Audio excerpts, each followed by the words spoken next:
Salut les enfants, aujourd'hui je vais vous raconter la suite de l'histoire du petit chien qui prenait le métro. Rip courait derrière son petit maître. Il jouait aussi avec les garçons. Tout à coup, Jean-Paul regarde derrière lui. Plus de Rip, plus de chien. Où était passé le petit chien noir? Jean-Paul était très ennuyé. Il pensait, mon petit chien s'est perdu dans ce grand jardin. Jean-Paul a couru dans toutes les allées, pas de Rip. Et tout à coup, le garçon aperçoit une petite fille, une belle petite fille, assise sur un banc. Et devant le banc, au pied de la fillette, que voit-il? Un chien, un beau chien noir qui ressemble à Rip, comme si c'était lui. Rip, Rip, appelle Jean-Paul, et aussitôt, voilà le petit chien qui bondit et saute aux épaules du garçon. Pas-t'en, appelle à son tour la fillette. Et aussitôt, le petit chien noir se met à courir du côté de la fillette. Il saute sur le banc, il lèche le front de la petite fille. Jean-Paul s'approche et il dit « Je m'appelle Jean-Paul.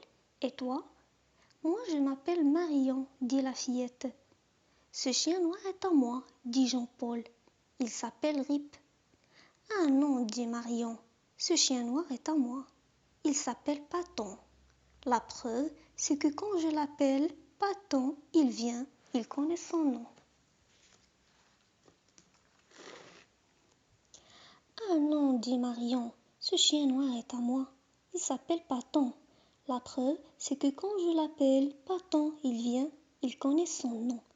Que dis-tu? Mais son nom est Rip, dit Jean-Paul. La preuve, c'est que quand je l'appelle Rip, il vient, il connaît son nom. Je vais vous dire le secret de cette histoire. Ce chien noir avait deux noms, Rip et Paton. Jean-Paul l'avait trouvé dans la rue comme un chien perdu. Mais ce n'était pas un chien perdu. Il avait déjà une petite maîtresse qui s'appelle Marion. Jean-Paul l'avait emmené dans sa maison, mais Rip ou Paton, quand vous voudrez, n'oubliez pas sa petite maîtresse. Alors chaque semaine, le chien noir prenait le métro. Il allait passer 2 ou 3 jours chez son amie Marion. Puis il revenait chez Jean-Paul.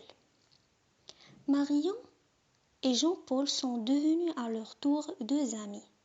Ils se voient tous les dimanches et jouent ensemble dans le beau jardin des Tuileries. Et même ils s'écrivent des lettres. C'est le chien Rip ou Paton, quand vous voudrez, qui porte les lettres de ses amis. Marion et Jean-Paul, chaque semaine, ils prennent le métro pour amener les lettres.